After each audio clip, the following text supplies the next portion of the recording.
Hey everybody, my name is Dr. Derek Nilsson. I'm the owner of Kaizen Physical Therapy in Durham, North Carolina. And today, as you can see on this slide, I want to talk about what is pain and what you don't know can seriously hurt you or lead to unnecessary treatment like pain meds, injections, and surgery, which is absolutely who I want to help are people who want to avoid all three of those and stay active and healthy. And so today I'm going to talk about how to fix problems instead of only treating symptoms. So I know you can't see my face, but here I am. What I wanted to do is keep my face out of it so that you can see the slides, and that way you're focused on the information instead of looking at me. Not that you would be focused on looking at me, but anyways, you know what I mean. Let's go over if I never met you, but I still wanted to help this, or still wanted to help you, then this presentation is exactly what I'd send you. So if I didn't know somebody, let's say they live across the country and I knew they were having pain, it really didn't matter what type of pain or where it was. This is what I'd send to them so that they have a better understanding of how pain works. And if they have a better understanding of how pain works, then they can start to figure out what seems like the best treatment approach for their problem. And that's what I'm going to do today is I want to help you understand pain so that you can make a better decision for your health and protect yourself from unnecessary interventions, or even from believing that your pain can't be helped, which is something that I hear quite a bit. I didn't believe that you could help me, but now you have, so I'm really surprised. So that's what I'm going to go over today. And healthcare focuses too much on symptom control, and treatments are provided solely to shut off the pain and are only concerned with where the pain is felt. And that's a little bit of a tragedy, is how much our healthcare system is focused on symptom management. And most of the interventions are given and offered to control symptoms, and especially when it comes to pain. And these come in the form of meds. It could be anti-inflammatories, muscle relaxers, any form of pain med, over-the-counter meds, or even ointments. They can start. They work on symptom control. They don't work on identifying what the problem is and figuring out how we're going to fix that so that the pain goes away for good. And as opposed to just focusing on let's fix the symptoms. So I liken this to this image here. Is traditional healthcare is very similar to this image. Is if you're driving down the road and all of a sudden you see your check engine light come on in your car, what do? Well, you don't just find the fuse and unplug it so the check engine light's not on. But that's kind of what the healthcare system does. Is your body feeling pain is sort of like a check engine light. It's telling you there's a problem that you need to figure out what's going on and what's wrong and fix it. But pain, the healthcare system in treating pain, many times they just give you a pill. And that's the same as, hey, my check engine light's on. Well, let me find the fuse and unplug it so that the check engine light's off. Well, you didn't fix the problem. You didn't identify what the problem is. All you did was turn the check engine light off. And that's really what traditional healthcare does, is they just try and turn the symptom off. They try and turn the pain off without figuring out what the root cause of the problem is, or many times, or worse, you're told your root cause of your problem is something else than it actually is, which we'll dive into. So here's the biggest misconception that I see or I hear in the treatment of pain from clients is, I need an x-ray or MRI to know what's wrong. Well, let's discuss that a little bit. You see the image on the right here. What I want you to do is just tell me which knee is in pain. Is it the one on the left, or the one on the right? Which knee hurts? Most people say the one on the right, and I would say that too. It just looks like there's some more white color there. The joint looks like it's a little bit closer. It could be bone on bone. But the fact is that nobody knows. Not the radiologist, not the doctor. The only person that knows, the one person that knows, is the person whose those knees are. That's the only person that knows which knee hurts, or if either knee hurts. Because the first thing that I want you to understand is that you can't see pain. So I can see a meniscus tear, or I could see arthritis, but I can't see pain. So who am I to say that that meniscus tear or that arthritis or that knee being bone on bone hurts? Because there's a lot of people in the world today who have those exact problems, if you will, quote unquote problems, but they have no pain. So we have to stop, or we have to question, do we really need an x-ray or MRI to identify the cause of pain? And the answer is it depends, which I'll talk about in just a moment. But let's go through this. These are scientific research studies showing people with findings on an x-ray or MRI that have no pain. So let's start on the top left. Is we have 1,211 people, 75% of them in their 20s had a disc bulge in their neck, no pain.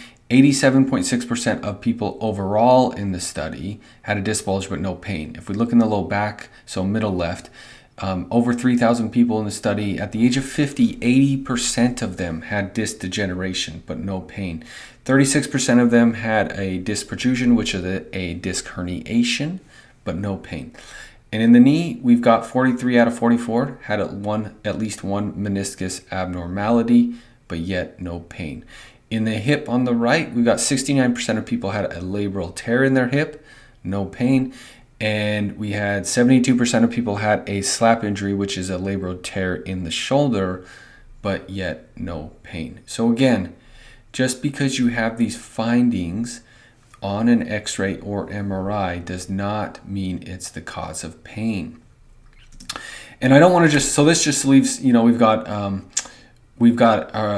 bulging disc, we've got disc degeneration, we've got a herniated disc, we've got meniscus tear and labrum tear. But I don't want to leave a couple of other diagnoses out, because I know some people are watching this and saying, well, I don't have any of those problems. I was diagnosed with something else. So rotator cuff tears, I know this is a lot of words, but I'm not trying to draw your attention to everything.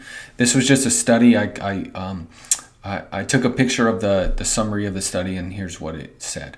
Rotator cuff tears are common, affecting approximately 40% of the population who are older than 60. 40%. So do you think, let me ask you a question. Do you think of everybody who's older than 60, do you think 40% of them have shoulder pain? I don't think so either. I'm assuming you said no.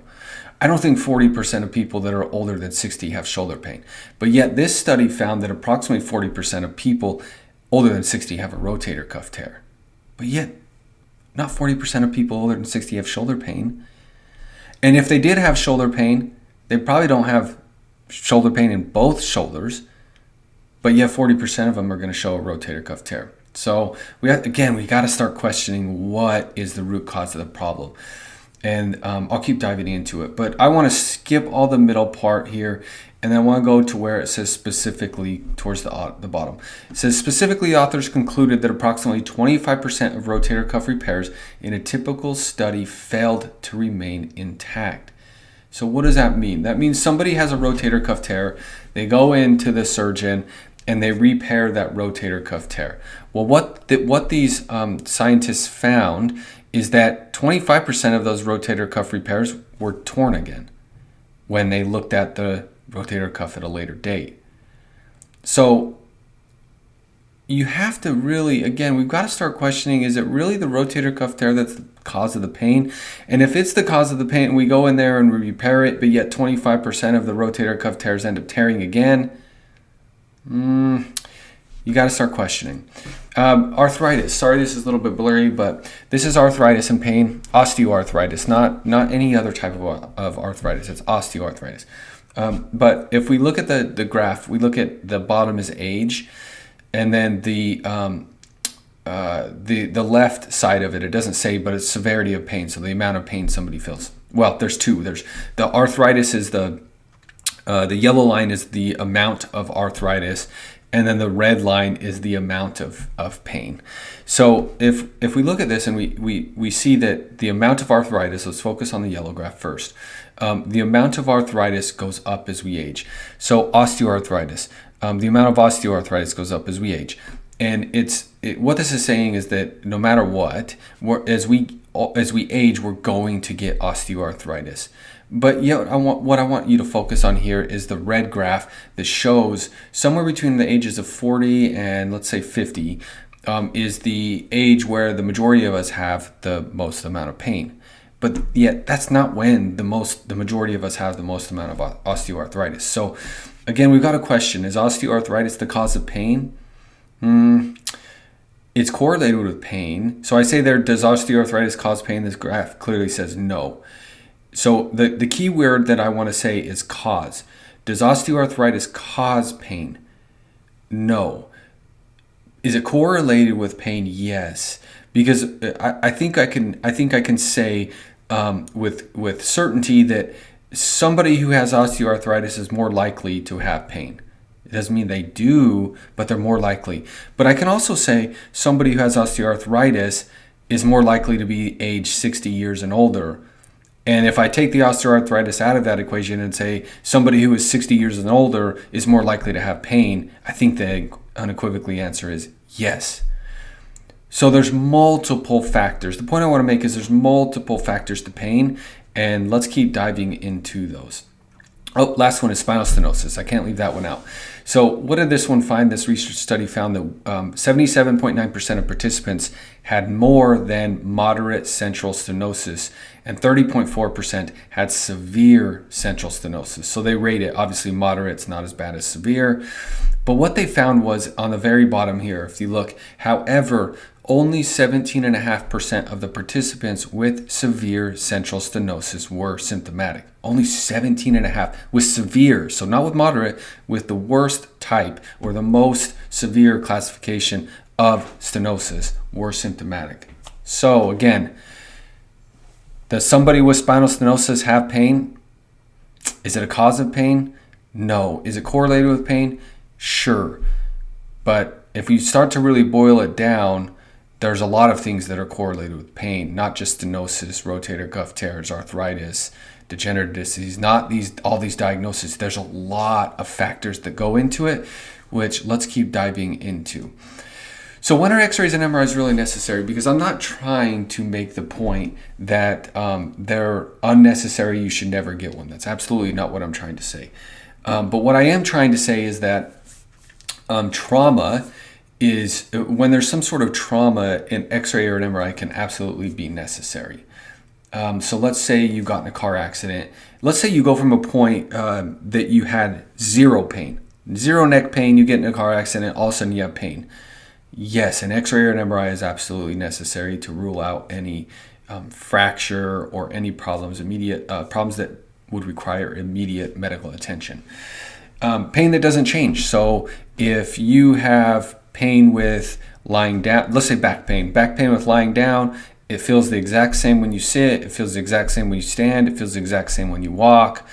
If the pain doesn't change with any sort of movement, then you should definitely get an x-ray or an MRI, because that can be a sign of a tumor or cancer. And third is an x-ray and MRI necessary is when we want to rule out a fracture, tumor, cancer, spinal cord injury, or something more serious. That's really when an x-ray and MRI are necessary. When there's a traumatic injury, or when we want to rule out something that's serious, like what I listed there, fracture, tumor, cancer, spinal cord injury. If we want to rule that stuff out, an MRI and an x-ray is absolutely necessary. The problem that the medical system or we run into is that an x-ray should not be used to rule in the cause of pain without any trauma. So if you had, and that's really who I'm trying to talk to in this presentation today, is the people who didn't really have a traumatic injury. The pain came on just gradually over time. The pain has come on. Now, you might have more of a specific incident, like I bent over to pick something up and I started having back pain, and my back pain's been hurting off and on for a while now. But that's still who I'm talking to. The person that this presentation isn't necessarily as geared towards is somebody that had a fall and then they had pain, or somebody that had a car accident that led to the pain, or somebody that had a sporting collision that led to the pain. That's not typically that's not the majority of us. The majority of us are, the pain came on gradually, we're kind of unsure of what the cause is.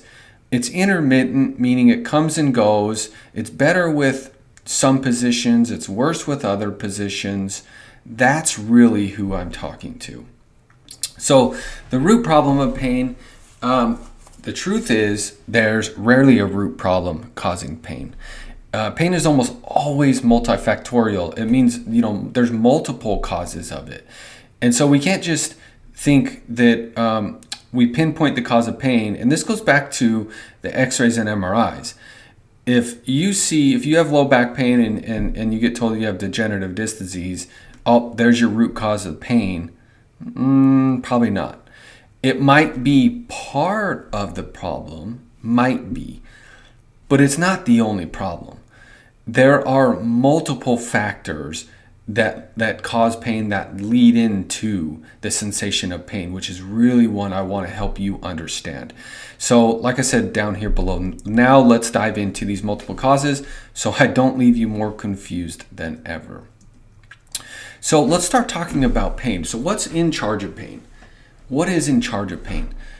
And the truth is it's the nervous system. It's really the brain. It's the brain. The brain's in charge of pain, and the reason why you can start to feel pain is the brain gets signals from the nerves throughout your body. So you can see all the nerves, they go everywhere. And the brain gets signals from those nerves that come up to the brain to say everything's okay, or they say there's damage here, or they say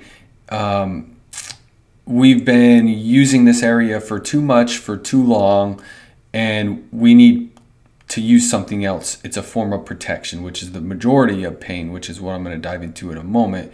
But the point I want to make here is that the brain is what's in charge of pain, and it gets its signals from the nerves. There's nothing else that's in charge of the pain. It's the brain and the nerves, but ultimately the brain, as the brain gets the signals from the nerves about that specific area of the body and how it's doing. Okay, so how do we know this? How do we know that the brain is in charge of pain? Well, let's take this as an example. It's called phantom limb pain. This gentleman here, I don't know him, but you can obviously see that he's missing his right lower limb. And what can occur, and I don't know if this happened to him or not, but it regularly does occur, is when somebody loses their limb, they could still feel pain in that limb, but yet the limb is not there. So if we thought that the limb was what's in charge of pain, then he wouldn't have pain. It would be gone. But it's the nervous system that's in charge of pain. And why this occurs, why phantom limb pain occurs, let me skip this real quick. Why phantom limb pain occurs is this phenomenon here that's called smudging. So like I say on the left, it's disorganized representation of the body. So what can happen with pain, or really, it's a chicken or the egg thing. It's does this occur because of pain, or does pain occur because of this? And what happens is your brain has a representation of your body. And if we go back up here, sorry, this is a little bit fuzzy here and blurry, but this is called the homunculus. And this is what this is trying to illustrate is the representation of your body that your brain has. So what it's showing is that the hands are the size of the hands mean that your brain has a larger representation, or it takes up a larger proportion in the brain. So you have a lot more awareness of your hands than you do your arms. You have a lot more awareness of your tongue and your lips than you do your abdomen. You have a lot more awareness of your feet than you do your legs. So that's what this is trying to make a representation of. And if we go back to this gentleman here with the phantom limb pain, he loses his limb, and we go back to here. What can happen is if the brain and the nervous system have a misrepresentation of that body part, it can start to cause pain. So the phantom limb pain, because this gentleman lost his leg, the nervous system has a skewed representation of that leg, because obviously it's not there. And so because the brain has a skewed representation of that limb, it can start to cause pain because it senses there's damage. It senses there's some form of threat. Not necessarily damage, but some form of threat. And when the brain senses some form of threat, it can cause pain. And the reason it can cause pain is because the ultimate goal of the nervous system is safety. So we've got to realize, and I'll go back to these slides, but we've got to realize if the ultimate goal of our nervous system is safety, it wants to keep us safe. If the nervous system starts to perceive threat, and it can start to perceive threat if it just doesn't have a clear enough picture of that body part. And that can start to cause pain because it perceives there to be threat. It doesn't mean there's damage. It just means that you could think of it as it's out of focus. And that's what it's saying here with the smudging. It's smudged. It's out of focus. It's disorganized.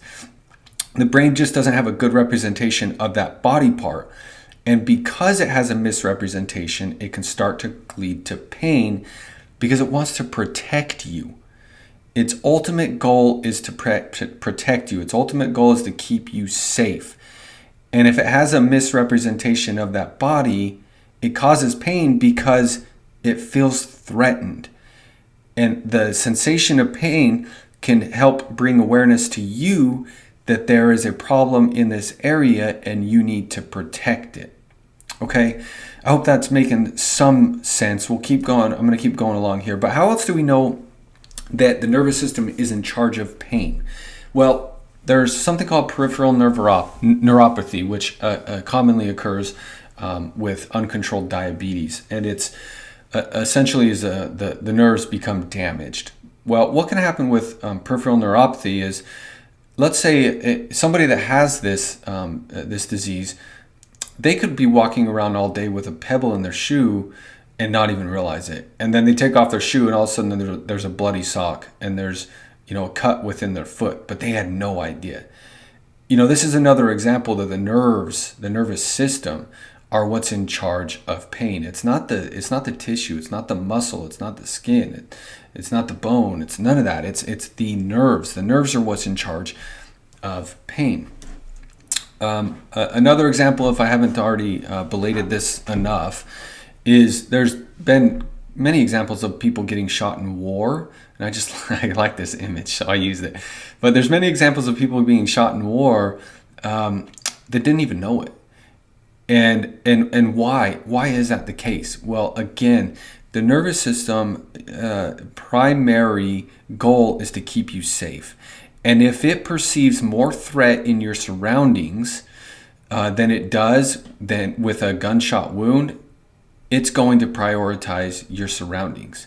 It's going to prioritize your surroundings instead of prioritizing for you to attend to that wound, that gunshot wound. While most of us haven't gone to war, there is another example I'm going to show you in just a second. So again, what is the goal of the nervous system? It's safety. It's, hey, you put your hand on the burner, you better take it off, otherwise it's going to lead to damage. Here's another example, is a more common example as opposed to the war, is let's say I'm running down the street and all of a sudden I roll my ankle and it starts hurting. But then I look up and I see this school bus heading towards me. Well, this is the more common example of my ankle's not going to hurt at that point because my nervous system says, hey, I want to protect you. My goal is to keep you safe. That bus coming and hitting you is way more dangerous than that rolled ankle.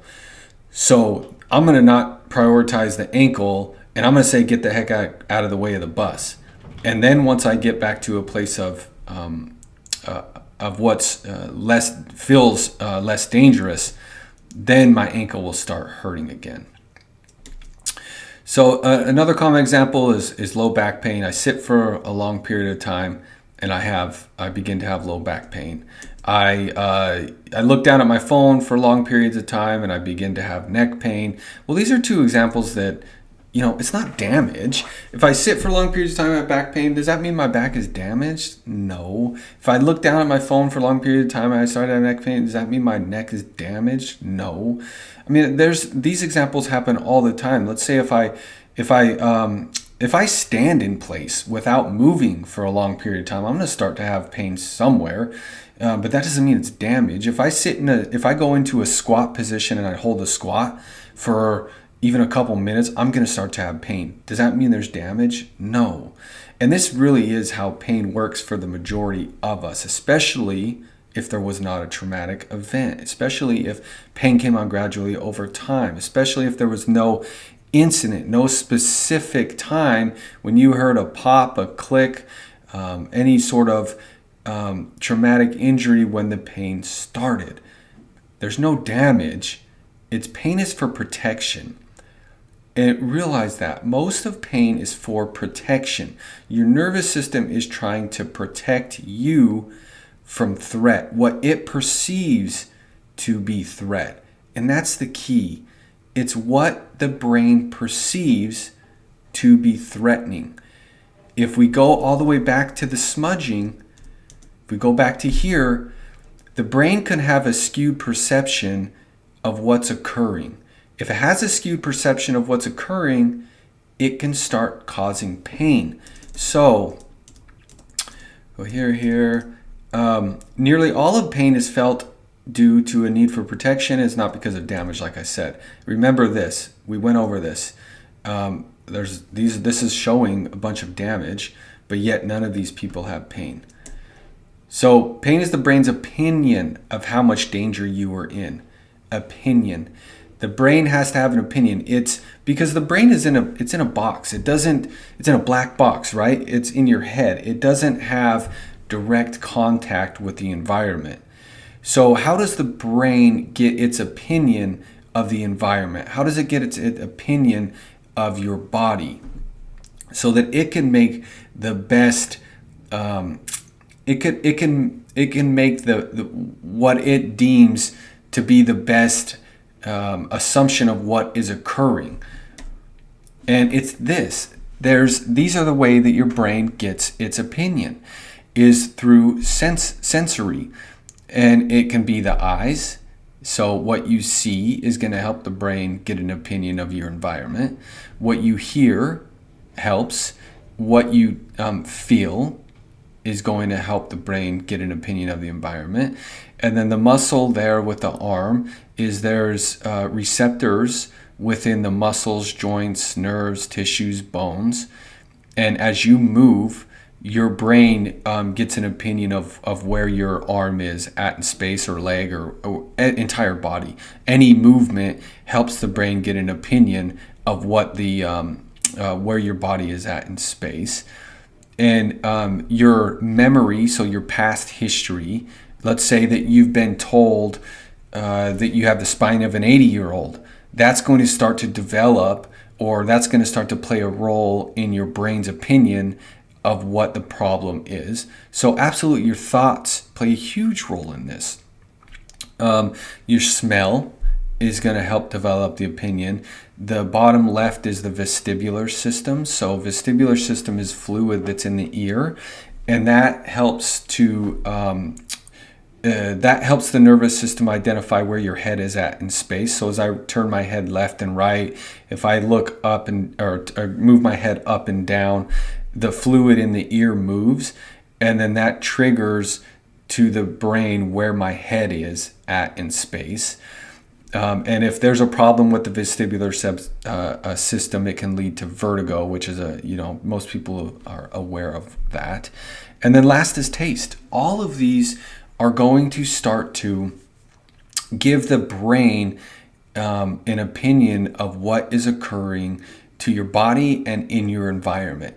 And it's forced to make the best decision, or it's forced to make a decision on what's occurring in your environment based on all of these combined. So the key point I want to make here is that if there's a problem in any one of these, it can start leading to pain, because your body doesn't have a clear, or your brain, doesn't have a clear picture of what's occurring. And if it doesn't have a clear picture of what's occurring in the environment, it can start to lead to pain because it senses threat. And again, when it senses threat, it starts to cause pain to make you have a conscious awareness that there is a problem occurring. It doesn't always mean the brain is right. In fact, I shouldn't say rarely, a lot of times it doesn't mean the brain is right. It just means it's getting a bad signal, a poor signal. It means that we need to address one or more of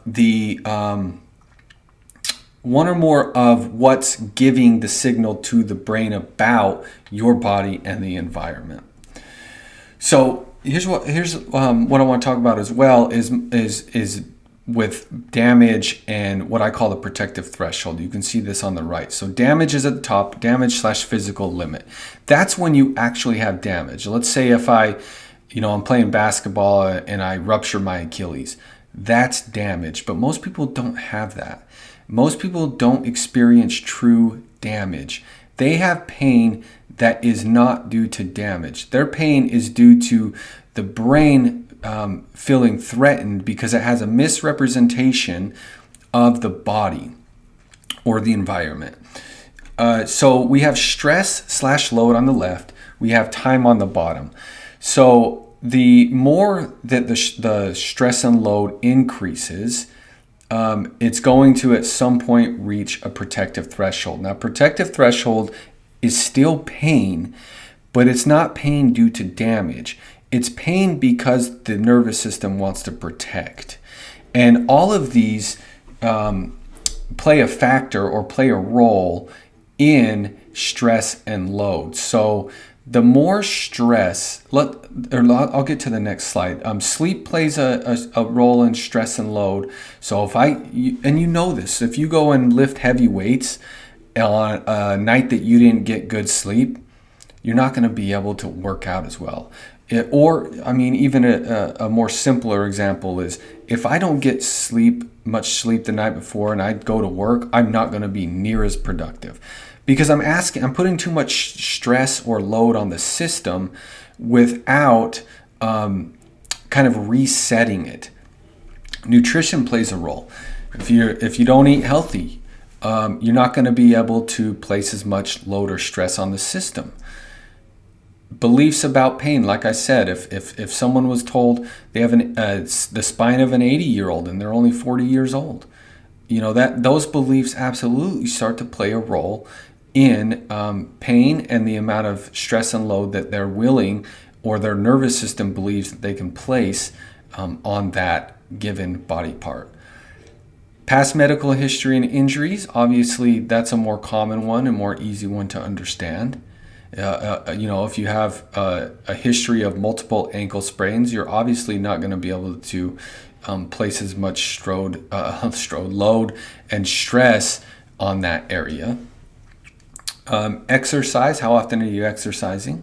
Overall health, obviously.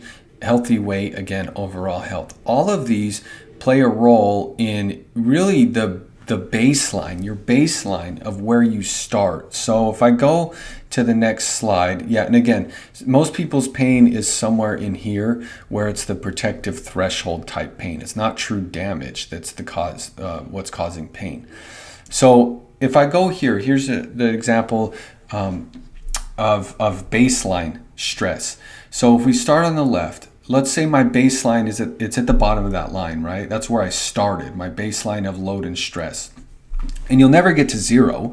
You'll never get to the very bottom because you always have some form of load or stress being placed on your body. And the number one is going to be gravity. It's always being placed on our body. So you'll never get all the way down, but we can absolutely start decreasing your baseline of load and stress on your body so that you have a larger buffer, if you will. You can do more things before the protective threshold pain starts to hit. So if my baseline of stress here is on the left and I go for a run or a hike, let's say 5 miles, I'm going to raise that stress or load. If I went, 8 miles, I might actually hit that protective threshold where I start feeling pain. But again, it doesn't mean there's damage. And then I come back down. I sleep, I rest. Let's say I eat properly. It brings kind of resets the system so that I can get back down to baseline. Well, let's say the next day or next week I go and run and hike. I go run and hike for 5 miles, but I also happen to sit for 6 hours that day.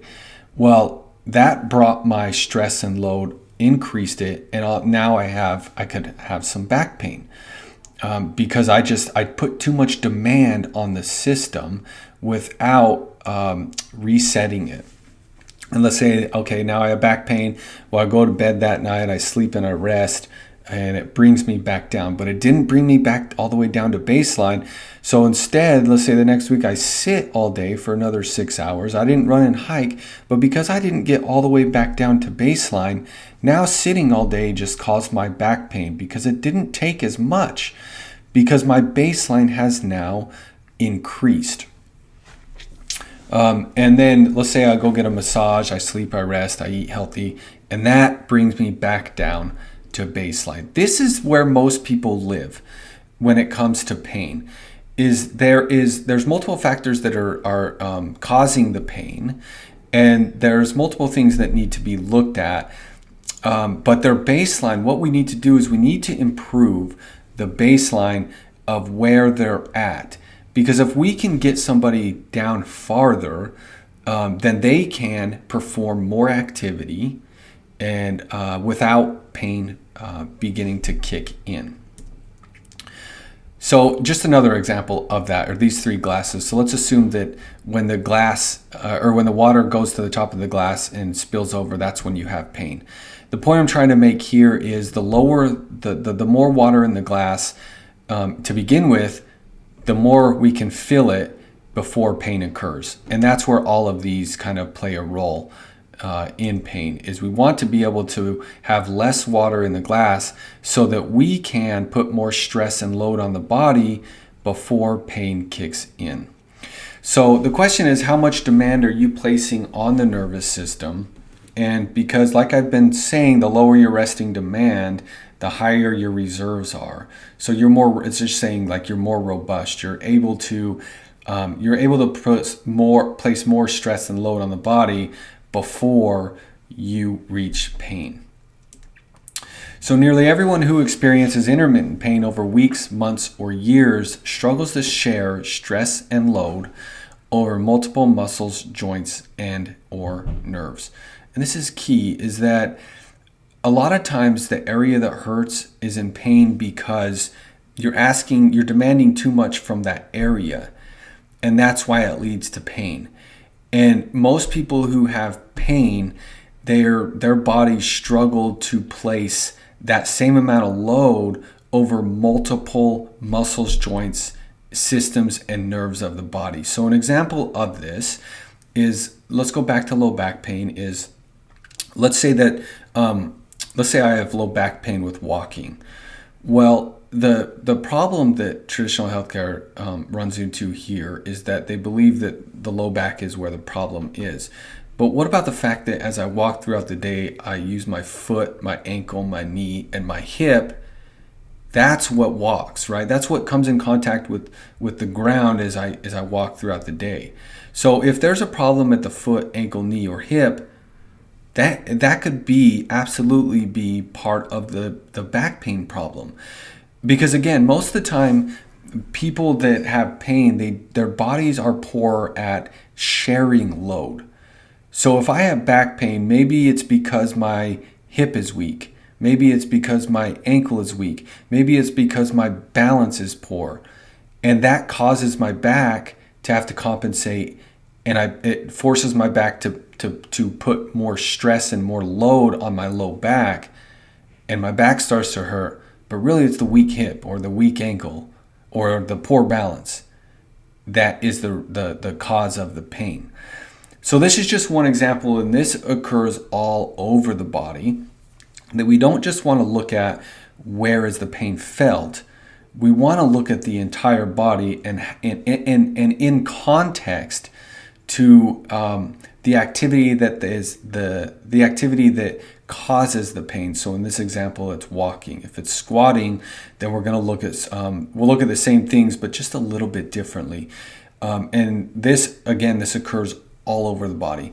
So it's just a point that I want to make, that we have to identify what areas are not sharing stress well, because it's usually not the area that hurts that's not sharing stress well. It's typically somewhere else. And the area that hurts is just compensating because somewhere else isn't sharing the stress well enough. So there's many more layers to this conversation, but I'm going to stop there because I hope I didn't just blow your mind like this guy here.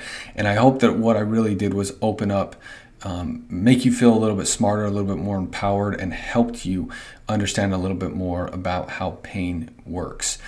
And ultimately try and put the puzzle pieces together about what's occurring with your pain, assuming that you're watching this and you have pain. So listen, if you are interested and live near Durham, North Carolina, and if you're looking for a pain solution, one that doesn't involve pain meds, injections, and surgery, then I would love to help you. Somewhere around this video, there should be a button that you can click to schedule a phone consultation or inquire for a visit with us. And we'll jump on the phone with you, have a conversation, ask you some questions just to identify if it sounds like our treatment approach is the best option for your problem. So if that's of interest to you, click the button around the video, and I appreciate you watching, and I look forward to talking to some of you real soon.